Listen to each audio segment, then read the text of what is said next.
Hello good evening my dear students, कैसे हैं आप लोग? आई होप सब लोग स्वस्थ होंगे। तो welcome to Carat merchant navy. हम लोग स्पॉन्सरशिप के क्वेश्चंस कर रहे थे। तो स्पॉन्सरशिप के क्वेश्चन में हम लोग 8 सेट लगा चुके हैं। आज हम लोग करने जा रहे हैं 9 सेट। किसका? इंग्लिश का। ठीक, तो इंग्लिश में 8 सेट हो चुके हैं, 9 सेट पर पहुंचे हैं। चलिए देखते हैं एक एक करके क्वेश्चन की इस 9th सेट में कैसे कैसे क्वेश्चन आए थे। कुछ नए टाइप के मिलेंगे तो कुछ और सीखा जाएगा, पुराने टाइप के होंगे तो प्रैक्टिस की जाएगी। दो पर्पज में इसका, एक तो आप लोग ये जान लें कि किस तरह के क्वेश्चन आते हैं, दूसरा ये कि कैसे उनको सॉल्व करना है। ठीक, तो चलिए स्टार्ट करते हैं। पहला ही क्वेश्चन किसका है? सेंटेंस इंप्रूवमेंट का क्वेश्चन है। इंप्रूवमेंट में आ जाओ, सॉरी फिलर का क्वेश्चन है। लिखा स्टोरीज, स्टोरीज आर, स्टोरी जो होती हैं, कहानियां होती हैं, क्या है? Are how we make dash of our life. Make के बाद क्या लिखा?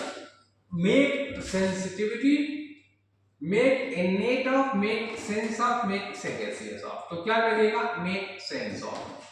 मेक सेंस ऑफ का मतलब होता है समझ पाना किसी चीज को, टू अंडरस्टैंड समथिंग। सेगेसियस का मतलब क्या होता है? नॉलेजेबल। सेगेसियस का मतलब क्या होता है? Wise, intelligent, knowledgeable, wise person के लिए यूज किया जाता है। इनेट का मतलब क्या होता है? Something by birth, something that is present by birth. जो चीज हम लोगों को जन्म के समय ही प्राप्त हो जाती है, मिल जाती है, जो चीज हम जन्म से अपने साथ लेके आते हैं, उसको इनेट कहते हैं। जन्मजात विशेषताएं कहते हैं उसको, इनबोर्न विशेषता कहते हैं उसको। और सेंसिटिविटी सेंस से ही बनता है। सेंसिटिविटी मतलब होता है किसी चीज के प्रति संवेदनशीलता। ठीक है, तो आंसर कौन सा होगा? मेक सेंस ऑफ होगा।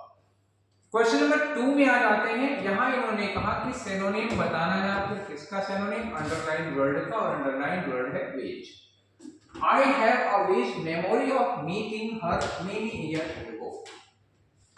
I राइटर को कह रहे हैं एक vague memory, many years ago, उससे मिले थे। किससे मिले थे? हर, ठीक है, कोई लड़की है, उससे कई साल पहले मिले थे, तो उसकी धुंधली धुंधली सी याद है। वेज का मतलब क्या होगा? वेज का मतलब हो गया यहाँ पर नॉट क्लियर, धुंधला धुंधला सा, धुंधली धुंधली सी याद है किसी की। तो नॉट क्लियर के लिए आपको सिनोनिम बताना है। अब आ जाओ, सिंबॉलिक मतलब प्रतीकात्मक, कोई लेना देना नहीं। हैजी का मतलब क्या होता है? धुंधला। ठीक है, नॉट क्लियर, तो ये हो गया आपका आंसर। एविडेंट का मतलब क्या होता है? क्लियर। एविडेंट का मतलब एकदम क्लियर, ये एंटोनिम हो जाएगा। पेल्यूसिड का मतलब होता है ट्रांसल्यूसेंट। ट्रांसल्यूसेंट का मतलब समझ रहे हो? सेमी, मतलब सेमी ट्रांसपेरेंट होता है, उस पर दिखता तो है लेकिन साफ साफ नहीं दिखता है। ठीक है, तो ये एकदम से सिमिलर नहीं होगा, एकदम से सिनोनिम नहीं होगा। इसका क्यों नहीं होगा? क्योंकि इसमें कुछ कुछ दिखता है, और अवेज भी क्या होता है? धुंधला धुंधला होता है। ठीक, चलो, तो आंसर इसका क्या होगा? हैजी होगा। पेल्यूसिड मत लगाना, क्योंकि पेल्यूसिड में कुछ कुछ दिखता है, मतलब ये आधा आधा क्लियर है, आधा नॉट क्लियर है। ठीक, चलिए अब आगे आते हैं। एडियम है, एक एडियम है बेकर्स डजन। वैसे एक डजन में कितना होता है? डजन में होता है 12, लेकिन एक बेकर्स डजन होता है, बेकर्स डजन। तो बेकर्स डजन में 12 नहीं होता, बेकर्स डजन में 13 होता है। समझ में आया? एक ज्यादा होता है इसमें, तो 1 यूनिट एक्स्ट्रा। ठीक है ना, 12 से एक ज्यादा, 1 डजन हो गया 12 प्लस 1, यही होगा आंसर। ठीक है, कौन सा वाला? थर्ड वाला। क्यों ऐसा होता था? पहले बेकर वगैरह के यहाँ लोग, जहाँ पे बिस्किट वगैरह बनते हैं, ब्रेड वगैरह बनती है, वहां पे लोग जाते थे, कोई चीज लेते थे, 1 दर्जन लेते थे। तो जैसे उसने उठा के 1 दर्जन दिया, तो लोग ये आरोप लगाते थे कम देता है, कम तोलता है। तो वो लोग क्या करते थे? 12 देने के बाद एक और रख देते थे। लोग भैया ये ना कहना कि कम दिया है। तो बेकर का जो डजन होता है वो 12 से ज्यादा होता है, एक। ठीक है, वही उनके ऊपर लोग आरोप लगाते थे, इसीलिए वो लोग एक ज्यादा रख देते थे। अब हम आते हैं क्वेश्चन नंबर 4 में। क्वेश्चन नंबर 4 में आपको बताना है वन वर्ड सब्स्टिट्यूशन। किसके लिए वन वर्ड सब्स्टिट्यूशन बताना है? देखिए, वन वर्ड सब्स्टिट्यूशन बताना है, हमारा जो स्टेटमेंट है the act of talking to oneself often loudly, खुद से बातें करना। कभी प्ले वगैरह में देखा होगा, प्ले तो देखते नहीं होंगे, मूवी देखते होंगे। मूवी में कभी कभी देखा होगा कि जैसे हीरो है या हीरोइन है या विलेन है, किसी बात पर बहुत परेशान है तो अकेले खुद से बातें करता है। तो जो हम खुद से बातें करते हैं, जो हम सोच रहे हैं वही बोल रहे हैं, लाउडली बोल रहे हैं, उसको हम लोग कहते हैं सोलिलॉग। सोलिलॉग मतलब क्या होता है? एकालाप, अपने आप से बातें कर रहे हो। मोनोलॉग का मतलब होता है इसमें भी बोलता एक ही आदमी है लेकिन इसका लिसनर होता है। मोनोलॉग में लिसनर प्रेजेंट होता है, ठीक, लिसनर होता है, और सोलिलॉग में नो लिसनर, यही दोनों का फर्क होता है, वो खुद से बातें कर रहा है, ठीक है, इसलिए आंसर सोलिलॉग होगा। सोलिट्यूड क्या होता है? ये एकांत है, ठीक है, और डायलॉग का मतलब जब दो लोग आपस में बातें करते हैं तब होता है, ठीक है। 5 में आ जाओ, ठीक है। यहां लिखा कि this is one of the best movies, this is one of best movie. यहाँ पे बेस्ट लिखा है, द नहीं लिखा है, मेरे मुंह से निकला था वन ऑफ द बेस्ट। तो जब भी सुपरलेटिव डिग्री आती है, सुपरलेटिव डिग्री के पहले हम लोग क्या यूज करते हैं? द यूज करते हैं, वन ऑफ द बेस्ट होगा। तो जहां पर बेस्ट लिखा है ये बेस्ट, इसके पहले क्या आना चाहिए था भाई? द आना चाहिए था, ये थर्ड वाला गलत हो गया, ठीक है ना, वन ऑफ द बेस्ट आना चाहिए था, एक गलती यहाँ पर हो गई। अब अगले में आते हैं क्वेश्चन नंबर 6 में। एंटोनिम बताना है किस वर्ड का? जेस्ट है एक वर्ड। जेस्ट का मतलब क्या होता है? जोश, उत्साह, जुनून, ठीक है ना, उत्साह, एक वर्ड लिख दे रहा हूं।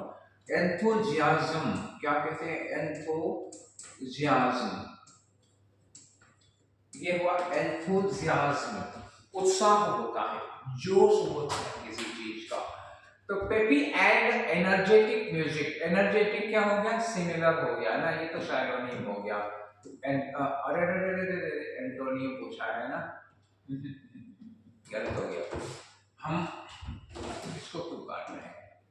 क्वेश्चन एंटोनियम का है, और ये जो है, जो भी हमने वर्ड पे निशान लगाया है, ये क्या हो रहा है? ये जेस्ट का सिनोनिम हो रहा है, तो ये तो होगा नहीं, एनर्जेटिक सिनोनिम हो जाएगा। पेपी ये कोई लेना देना नहीं है। रिमूव का मतलब हटा देना। डलनेस, डल का मतलब क्या होता है? अनएनर्जेटिक, अनएनर्जेटिक ये होगा। तो ये रहा आपका कौन सा? एंटोनिम 4 वाला। जस्ट एंथुसियास्टिक होता है, पैशनेट होता है, ईगर होता है, क्यूरियस होता है, इंक्विजिटिव होता है, ठीक है, उसके अंदर बहुत जोश होता है, बहुत उत्साह होता है, जुनून होता है। आते हैं नंबर 7 पे। 7 नंबर पे क्या पूछ रहा है? क्वेश्चन है वन वर्ड सब्स्टिट्यूशन का। वन वर्ड सब्स्टिट्यूशन में इन्होंने कहा a room for cleaning and storing dishes. Simple सी बात, एक ऐसा रूम जहां पर हम डिशेज को, मतलब क्या होगा? कप, प्लेट, थाली, गिलास, इन सबको, चम्मच, कटोरी, इन सबको क्या कहते हैं? जहां पर धोते हैं और जहां रखते हैं डिशेज को, और कुकिंग यूटेंसिल्स, कुकर, कढ़ाई, इन सबको जहां पर रखते हैं, ठीक है, उस जगह को क्या कहते हैं? उस जगह को कहते हैं स्कैलरी। राइट आंसर स्कैलरी है। ओवरले क्या होता है? जैसे ये चीज है, मान लो एक बर्तन है, इस पर इतना बड़ा ढक्कन लगाया, ढक्कन लगाने के बाद इसको ऊपर से और किसी चीज से ढक दिया। ओवरले का मतलब क्या होता है? एक्स्ट्रा कवर, किसी चीज को ढका हुआ है, उसके ऊपर से एक और चीज रख दी ढकने के लिए। डॉर्मिटरी का मतलब होता है a place to rest, a place to rest. जैसे बड़े बड़े ऑफिस में होता है कि दोपहर में 1 घंटे के लिए मैनेजर वगैरह के ऑफिस में डॉर्मेट्री बनी होती है, मतलब लंच करने के बाद 1 घंटा लेट लिए आराम से, थोड़ी देर आधे घंटे की कैंट नैप ले लेते हैं तो एनर्जी आ जाती है, उसको कहते हैं डॉर्मेट्री। सेनेटोरियम एक प्लेस होता है जहां पर लोग बीमारी से ठीक होने के लिए जाते हैं। This is not a hospital, this is not a clinic.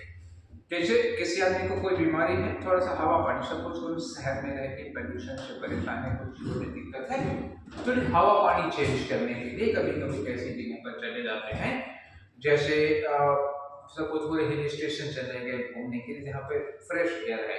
तो एक ऐसी जगह जहां पर हम हेल्थ रिकवर करने के लिए जाते हैं, नेचुरल एनवायरनमेंट होता है, उसको सेनेटोरियम कहते हैं, ठीक है, क्या है? सेनेटोरियम कहते हैं। आपका आंसर क्या होगा? स्कैलरी यहाँ पर बर्तन धोने के बाद रखे जाते हैं, किचन के बगल में बना होता है। नेक्स्ट हो गया क्वेश्चन नंबर 8 में इन्होंने पूछा कि सिनोनिम बताओ, किसका सिनोनिम बताओ। वर्ड दिया हुआ है फॉन्टनेस। फॉन्ट का मतलब होता है फॉन्ट, FONT। फॉन्ट मतलब होता है किसी चीज के प्रति आपके अंदर क्या है, लाइकिंग है, एक तरह से कह सकते हो लव। कोई चीज आपको बहुत पसंद है, I am fond of this, I am fond of walking, I am fond of watching movie, शौक है मुझे इस चीज का, अच्छा लगता है मुझे, तो क्या हो गया, ये लाइकिंग हो जाएगा। ब्रिलियंट आप लोग जानते हैं ब्रिलियंट के लिए बना हुआ है, मिस्टेक गलती होगी डिसलाइक एंटोनिम हो जाएगा, ये सब कोई लेना देना नहीं, फॉन्ट डेफिनेशन तो लाइकिंग होता है। नेक्स्ट आते हैं क्वेश्चन नंबर 9 है, इन्होंने पूछा कि that can substitute underline word, ये फ्रेंडली एक वर्ड है, इसको सब्स्टिट्यूट करना है आपको, मतलब कोई ऐसा वर्ड इसकी जगह पर लगाना है जिसको बदल सकता है। तो इसमें मोस्ट फ्रेंडली, फ्रेंडलियर लिखा है, मोर फ्रेंडली लिखा है, फ्रेंडलीस्ट लिखा, मतलब वर्ड को रिप्लेस नहीं करना है, उसकी कायदे की डिग्री यूज करनी है कि यहाँ पॉजिटिव डिग्री में लगेगा, कंपैरेटिव में लगेगा या सुपरलेटिव में लगेगा, और जिस डिग्री में लगेगा उसकी सुपरलेटिव डिग्री इनमें से कौन सी होगी। तो पढ़ते हैं ही इज द लगा है, द लगने का मतलब यहाँ पर सुपरलेटिव डिग्री की डिमांड है, तो तय है। Man in the group, in the group लगाने का मतलब हुआ कि एक आदमी की ग्रुप के और लोगों से कंपेयर की जा रही है, मतलब he is a person who is being compared to other person of the group. तो other person of the group कर रहे हैं तो सुपरलेटिव सुटेबल होगा, और पहले से यहाँ द भी लगा हुआ है, मतलब we need a superlative degree of friendly. Friendly की सुपरलेटिव डिग्री की जरूरत है, फ्रेंडली की सुपरलेटिव मोस्ट फ्रेंडली नहीं होता है, ना तो फ्रेंडली है तो कंपैरेटिव हो जाएगी, और मोर ये भी कंपैरेटिव हो जाएगी, बचेगा फ्रेंडलीएस्ट। तो लगना क्या है, फ्रेंडलीएस्ट होगा, फ्रेंडली की कंपैरेटिव फ्रेंडलियर एंड फ्रेंडलीएस्ट होती है, मोर मोस्ट नहीं लगना है इसमें, ठीक है। नेक्स्ट वाले में आ जाते हैं, अगला क्वेश्चन है आपका क्वेश्चन नंबर 10, इसमें आपको बताना है one word substitution. One word substitution के लिए एक स्टेटमेंट दिया हुआ है, डिपार्टिंग। डिपार्ट का मतलब क्या होता है, किसी को भेज देना या निकाल देना, या हैव बीन डिपार्टेड, मतलब डिपार्ट क्या होता है, छोड़ के चले जाना। जैसे ट्रेन के लिए क्या होता है, ट्रेन आती है तो अराइवल होता है, और जब ट्रेन चली जाती है तो उसको डिपार्चर कहते हैं। तो डिपार्ट का मतलब होता है चले जाना, कहीं से छोड़कर चले गए हैं। फ्रॉम अ कंट्री मतलब टू सेटल एल्सवेयर, जैसे सपोज करो, इमेजिन करो कि कोई आदमी इंडिया का, जैसे आप ही लोग हो, ठीक है, अभी एग्जाम दे रहे हो, ठीक है, जब आप कैप्टन बन जाओगे कुछ सालों के बाद, जब आप कैप्टन बन जाओगे आपको ढेर सारा पैसा होगा, दूसरे बाहर की कोई कंट्री आपको हायर कर लेती, खूब ढेर सारा पैसा देती है, आप इंडिया छोड़कर चले गए, उस देश में जाकर बच गए। तो उसी पर सोचो कि जब कोई देश, जब कोई पर्सन किसी कंट्री को छोड़कर दूसरे कंट्री में चला जाता है, सेटल हो जाता है, तो उसको क्या कहते हैं, उसको कहते हैं इमिग्रेंट। क्या कहते हैं, इमिग्रेंट। इमी में क्या लगा हुआ है, EMI। तो अब ऐसे ही समझ लो ना, EMI मतलब EMI जाती है, कोई चीज लोन लो तो आपकी EMI करती है आदमी ना, तो EMI जाती है ना, तो इमी लगा दो, उसमें क्या लगा दो, ग्रांट लगा दो। इमिग्रेंट मतलब जो चला गया देश छोड़कर, और IMMI का मतलब क्या होगा, कम, जो अपने देश में आया है, और इमिग्रेंट का मतलब जो अपने देश से चला गया है। तो चला गया वाला क्या होगा, इमिग्रेंट होगा। नेटिव जो यहाँ का मूल निवासी है। एक्स कम्युनिकेट का मतलब होता है बहिष्कृत करना, निकाल देना, लेकिन कहाँ, समाज से निकाल देना, धर्म से, जाति बिरादरी से किसी को बाहर कर देना, देश के बाहर नहीं, धर्म जाति बिरादरी से बाहर कर देना, परिवार से निकाल देना, उसको कहते हैं एक्स कम्युनिकेट, ठीक है। तो निकल क्यों रहे हैं, एक्स कम्युनिकेट में भी, इमिग्रेंट में भी और इमिग्रेंट में भी, निकल सब है, लेकिन अपना देश छोड़कर जाने वाले में EMI लगेगा, सी वाला, तो बी वाला होगा। क्वेश्चन नंबर 11 में आते हैं हम लोग, तो इन्होंने क्वेश्चन दिया है आपको एरर बतानी है, दैट कंटेन्स एन एरर। लिखा है much of the beauty, much लिखा किसकी, मच, ब्यूटी का और ग्लोरी का। ब्यूटी और ग्लोरी का क्या है, मच। मच क्या है, क्वांटिटी है या नंबर है, तो मच है आपकी क्वांटिटी, ये नंबर नहीं है, ठीक। क्वांटिटी है तो फिर हैव नहीं लगेगा, क्या होना चाहिए यहाँ पर, has. Much of the beauty and glory of life has disappeared, जीवन में अधिकांश ब्यूटी और ग्लोरी जा चुकी है, मतलब बूढ़े हो गए हैं क्या, तो ये हैज लगेगा यहाँ पर, हैव नहीं लगेगा। तो आंसर कौन सा होगा, सेकंड वाला आंसर होगा इसके लिए। अब आते हैं क्वेश्चन नंबर 12 में। यहाँ देखिए एरर का क्वेश्चन है, आपको ग्रामेटिकल एरर निकालनी है। तो क्वेश्चन पढ़ते हैं। द फ्रेश एयर, ठीक है, कोई अभी गलती नहीं। The fresh air in the garden relaxes, relaxes किसके लिए लगा है? एयर के लिए। एयर क्या है? सिंगुलर है, ठीक है ना। तो रिलैक्सेस क्या हुआ? वर्ब में एस लगा है, तो यहाँ तो कोई दिक्कत नहीं, करेक्ट है। Relaxes the minds of children as the environment is cleaner, relax करती है किसके? बच्चों के माइंड को, ठीक है। एज द एनवायरमेंट इज, क्योंकि एनवायरमेंट क्या है? क्लीनर है। क्या यहाँ के एनवायरमेंट का किसी और जगह के एनवायरमेंट से कंपैरिजन हो रहा है? Is there any comparison between two types of environments? No, there is no comparison between two types of environments. Therefore, you cannot use comparative degree here. You can use only positive degree. So, we should use clean. We should use clean, not cleaner here. Therefore, your cleaner part is incorrect and your correct answer is 4. ठीक है? समझ में आ गया? चलिए, comparison नहीं हो रहा था। क्वेश्चन नंबर 3 में you are asked to give the antonym of underline word and underline word is soft. आपको इस वर्ड का अंडरलाइन किया गया है सॉफ्ट, उसका एंटोनिम बताना है। Sonali uses a soft mattress to sleep. Mattress क्या होता है? समझ रहे हो ना? गद्दा, समझ रहे हो? गद्दा जिस पर लेटते हैं। सोनाली सोने के लिए एक सॉफ्ट मैट्रेस यूज करती है। You are asked to tell the antonym of soft. तो अगर ये सॉफ्ट है, सॉफ्ट का मतलब क्या होता है? बोलो। सॉफ्ट का मतलब होता है नरम, नरम होता है, तो इसका अपोजिट क्या हो गया? कड़ा हो जाएगा, ठीक है। तो कुसनी, कुसनी का मतलब क्या होता है? सॉफ्ट, सिनोनिम हो जाएगा। फ्लैबी मतलब फूला फूला सा, फूला फूला फूला सा होगा तो भी सॉफ्ट होगा। स्पॉन्जी, जिसमें स्पंज होंगे वो भी सॉफ्ट होगा। हार्ड का मतलब ये हो गया कठोर। तो 4 इज राइट आंसर। ये तो आप लोग बहुत इजीली कर लिए होंगे ना, सॉफ्ट का हार्ड होगा, कोई दम नहीं है इस क्वेश्चन में। अब आते हैं कैच समवन्स आई। कैच समवन्स आई, मैंने आप लोगों को एक शीट भेजी थी। You must remember I have sent you a sheet of selected idioms, जिसमें एक एक थीम पर है, जैसे बॉडी पार्ट्स पर है। तो आईज पर भी उसमें इडियम्स थे, ईयर पर इडियम थे, नोज पर इडियम थे, टीथ पर इडियम थे, ठीक है ना, हेयर पर इडियम थे ना, फिंगर पर इडियम थे, हैंड पर इडियम थे, आर्म पर इडियम, बहुत सारे इडियम्स थे। उसमें आई पर भी इडियम था और ये इडियम था कैच समवन्स आई। तो what do you mean by catch someone's I? Catch someone's I, suppose तुम कहीं जा रहे हो, कहीं गए हो और हर मतलब किसी की निगाह तुम्हारे ऊपर पड़ती है, मतलब क्या होगा? कोई तुम्हारे ऊपर फोकस कर रहा, तुम्हारे ऊपर अटेंशन कर रहा, किसी को तुम अच्छे लग रहे हो, सीधी सीधी भाषा में तुम किसी को अच्छे लगे तो उसकी आंखें पकड़ ली तुमने, तो तुम किसी को अच्छे लगे, इसका मतलब यू कॉट समवन्स आई, मतलब किसी को अच्छा लगना। फिजिकली कैप्चर नहीं होता भाई, आप अपनी शक्ल सूरत हरकतों से, अपनी स्टाइल से किसी को अच्छे लग रहे हो। टू अट्रैक्ट समवन्स अटेंशन या टू बी नोटिस्ड, ठीक है, ये होगा आपका सेकंड वाला होगा। किसी का अटेंशन अट्रैक्ट कर लिया। इरिटेट करना मीनिंग ही नहीं आएगा, सरप्राइज करना आएगा ही नहीं, ठीक है ना।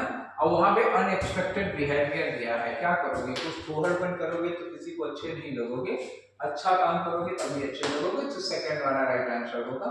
15 नंबर पे आओ। क्वेश्चन किसका है? फिल इन द ब्लैंक्स का। डिस्पाइट फेसिंग न्यूमरस चैलेंजेस, बहुत सारे चैलेंजेस को फेस करने के बावजूद, in spite of facing numerous challenges, the team successfully dashed the project ahead of schedule. ahead of schedule का मतलब क्या हुआ? जिस समय वो तय था डेडलाइन के पहले, ahead of schedule मतलब बिफोर डेडलाइन, टीम ने प्रोजेक्ट को पूरा कर लिया। पूरा कर लिया। तो ये जो बात हम लोग कह रहे हैं उसको तो हम कंप्लीट कर चुके हैं ना। विल बी कंप्लीटेड क्यों होगा?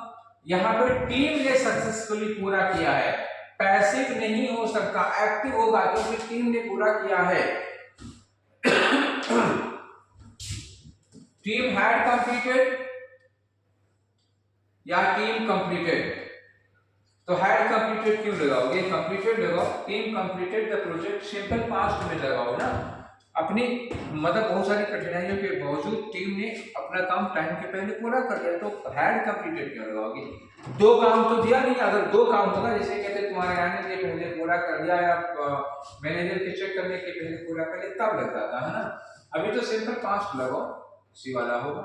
क्वेश्चन नंबर 16 में आना है, इसमें भी पूछ रहे हैं ग्रामेटिकल एरर बतानी है, और सेंटेंस क्या है कि the hardness he hardness ever complains about his workload because he enjoys his job।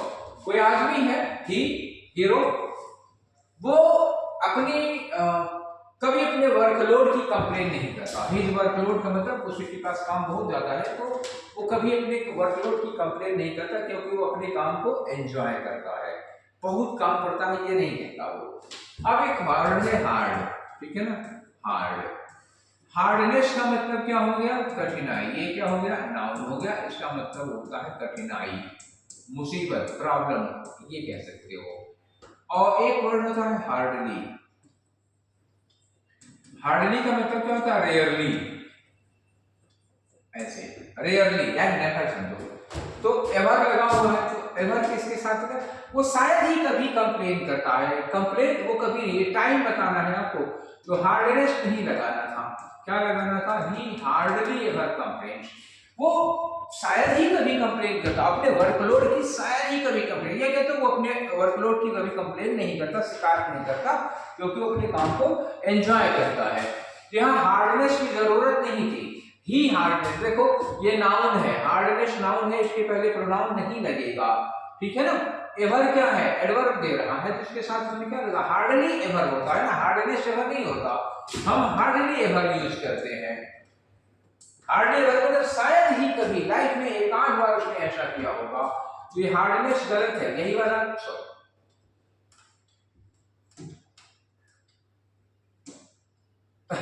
Answer हमको यही लगाना था ना, ये गलत हुआ, यानी कि ये आंसर है, ठीक है। नेक्स्ट में आते हैं 17 में, सिनोनिम बताना है। सिनोनिम किसका बताना है, एक वर्ड अंडरलाइन, अच्छा उसमें ब्रैकेट दिया हुआ है, लोनली। लोनली का मतलब क्या होता है, अकेला, without company. In the absence of a parents, कोई लड़की है जिसके पेरेंट्स नहीं है, in the absence of parents the little girl felt lonely.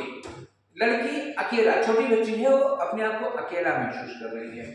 अकेला के लिए वर्ड बताओ, कलेक्टिवली तो अपोजिट हो जाएगा। सोशिएबल का मतलब होता है समाज को पसंद करने वाला person, who likes to live in group. ऐसा आदमी जो ग्रुप में रहना पसंद करता हो, 10 लोगों के साथ रहना पसंद करता हो। या ऐसा नहीं होगा, क्राउडेड भी अपोजिट हो जाएगा, क्या होगा, एलोन फील कर रही थी ना, फेल्ट एलोन या लोनली, अपने आप को अकेला पा रही, तो लोनली के लिए क्या होगा, सिनोनिम एलोन होगा। अब आते हैं 18 नंबर पे। 18 में इन्होंने कहा फिल इन द ब्लैंक्स, ये क्वेश्चन है, एडजेक्टिव लगाना है, इन्होंने बता दिया कि एडजेक्टिव लगाना है। और स्मॉल, मोस्ट स्मॉल, अच्छा सब में स्मॉल ही दिया हुआ है, आपको डिग्री ढूंढनी है, कौन से डिग्री में लगाना है। अमंग द 3 लिटिल कैट्स, 3 छोटी छोटी कैट हैं। First was dash and the second was smaller. Second को क्या बना दिया, स्मॉलर कर दिया। तो हमें अब दूसरी वाली तो स्मॉलर नहीं चाहिए, ठीक है ना। मोस्ट स्मॉल होता नहीं, ये क्या होता है, स्मॉलेस्ट होता है, गलत हो गया। और मोस्ट स्मॉलेस्ट होगा नहीं, ग्रामर गलत हो गई, एक ऑप्शन बचा हुआ। देखो 3 है, दूसरी वाली क्या है, स्मॉलर है, तो पहली वाली स्मॉल, दूसरी वाली स्मॉलर, तीसरी वाली स्मॉलेस्ट, ठीक है ना। पहली दूसरी तीसरी में क्या हुआ, एक को स्मॉल, दूसरी को स्मॉलर, तीसरी को स्मॉलेस्ट करेंगे। तीसरी दी नहीं है, पहली दूसरी दी है, तो पहली स्मॉल, दूसरी स्मॉलर, तीसरी स्मॉलेस्ट, ठीक है। तो पहले वाले में स्मॉल लगाओ। नेक्स्ट क्वेश्चन है 19 नंबर का। अब इन्होंने कहा एंटोनिम बताना है। एंटोनिम बताना है किसका, कहीं अंडरलाइन किया होगा, ये सिविल वर्ड दिया हुआ है। She asked if he could recount a moment when he felt completely serene। ये serene का मतलब क्या होता है, एकदम शांत, या कह सकते हो काम, पीसफुल, ट्रैंक्विल एक वर्ड आता है, ट्रैंक्विल, ये वर्ड आता है। तो सीरीन ऐसा शांति, ऐसी शांति होती है ना कि अगर पिन गिर जाए तो भी आवाज, पिन ड्रॉप साइलेंस कहते हैं। तो साइलेंस एक वर्ड और मिल सकते हैं, साइलेंस।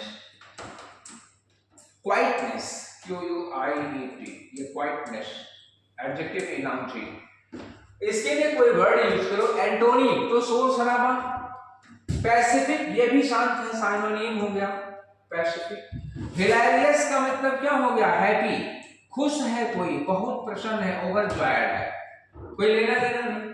डेरिवेटरी का मतलब इंसल्टिंग, डिसरिस्पेक्टफुल, जिसमें कोई रिस्पेक्ट नहीं होती, डिसरिस्पेक्टफुल होगा, ठीक है। अब आ गए हम लोग क्या, टर्बुलेंट, एक वर्ड दिया है टर्बुलेंट। टर्बुलेंट का मतलब जैसे सुनामी आ जाती है, जैसे भूकंप आ जाता है, तूफान आ जाता है, सब कुछ उथल पुथल हो जाता है, तितर बितर उलट पुलट जाता है, उसको कहते हैं टर्बुलेंट या अपहीवल। तो ये अशांत होगा, टर्बुलेंट जो होता है वो क्या होता है, अशांत होता है, ठीक है। तो ये रहा आपका एंटोनी, क्लियर हो गया 19 नंबर पे। 20 ये आखिरी क्वेश्चन है आज के डिस्कशन का। 20 पे आ जाओ, क्या दिया है, Mohit have appreciated Riya for her hard work, correct करना है, अंडरलाइन दिया है। मोहित क्या है, मोहित एक सिंगुलर सब्जेक्ट है, इसके साथ कैसी वर्ब चाहिए, सिंगुलर वर्ब चाहिए, तो हैव नहीं चाहिए था, हैड चाहिए था। हैड के साथ आईएनजी फॉर्म नहीं लगती, हैड के बाद आईएनजी फॉर्म नहीं लगेगी, फर्स्ट गलत हो जाएगा। हैड जब यहाँ गलत हो गया तो यहाँ भी गलत ही होगा, और नो सब्स्टिट्यूशन हो नहीं सकता क्योंकि ये गलत है, इसलिए क्या लगाएंगे, had appreciated, third answer is right, okay. तो ये 20 क्वेश्चंस आज के, मतलब सेट नंबर 9 के 20 क्वेश्चंस हो गए। तो 20 equal to 9, that means we have done 180 questions of sponsorship previous year, okay. 180 questions, अगली बार हम लोग क्या कर देंगे, 200 डबल सेंचुरी मार लेंगे इसका। तो ये है आपके 20 क्वेश्चंस स्पॉन्सरशिप के जो प्रीवियस ईयर में पूछे गए हैं। तो आई होप कि ये डिस्कशंस आप लोगों को ठीक लग रहे होंगे। ठीक क्या है, आपको अगर तैयारी कर रहे हो स्पॉन्सरशिप की तो आपको ठीक लगना ही चाहिए, अगर नहीं ठीक लग रहा है इसका मतलब आप अपने पैर पे कुल्हाड़ी मार रहे हो। ये वो क्वेश्चंस हैं जो पिछली बार पहले आए हुए हैं, तो इनको अच्छे से समझो, देखो, तैयार करो, और इस तरह की प्रिपरेशन, इस तरह के क्वेश्चंस के लिए अपने आपको रेडी रहो। अगर ये आप क्वेश्चंस आपको इजी लग रहे हैं, दैट मींस वेरी गुड, ये बहुत अच्छी चीज है। देखो, अगर ये क्वेश्चंस आपको इजी लग रहे हैं, इसका मतलब ये नहीं है कि आपको, मतलब हम लोग गड़बड़ कर रहे हैं या हम लेवल करें, हमने वही बनाया है जो आपके लेवल का है। अगर आपकी तैयारी इससे अच्छी है, अगर ये बहुत इजी लग रहे हैं तो भी है, जाओ एक चाय मेरी ओर से और पी लेना, खुश हो जाओ, मस्त रहो, बढ़िया तैयारी है। अगर इस तरह के क्वेश्चंस में कोई प्रॉब्लम नजर आ रही है, इसका मतलब बी केयरफुल, अलर्ट हो जाओ कि हमें अभी हमारी तैयारी में कुछ गड़बड़ी। हालांकि बहुत ऐसे बहुत स्टैंडर्ड लेवल के क्वेश्चन नहीं है, कहीं कहीं मिल जाते हैं स्टैंडर्ड, नहीं तो नॉर्मल क्वेश्चन है, एवरेज है, बिलो एक आध दो क्वेश्चन बिलो एवरेज है, बाकी सब क्वेश्चन एवरेज ही है, बहुत स्टैंडर्ड क्वेश्चन नहीं पूछे गए हैं। क्लियर, आईबीसीटी में पूछे जाएंगे सब क्वेश्चन, बढ़िया है, ठीक है। तो आज का सेशन तो यहीं पर वाइंड अप करते हैं, फिर हम लोग मिलेंगे नेक्स्ट वाले में, 10th वाले में, ठीक है। तो और हाँ, अगर आप लोगों को कुछ स्पेशल चाहिए तो बता दीजिएगा, ठीक है। तो मिलते हैं फिर नेक्स्ट वाले में, ठीक है, थैंक यू।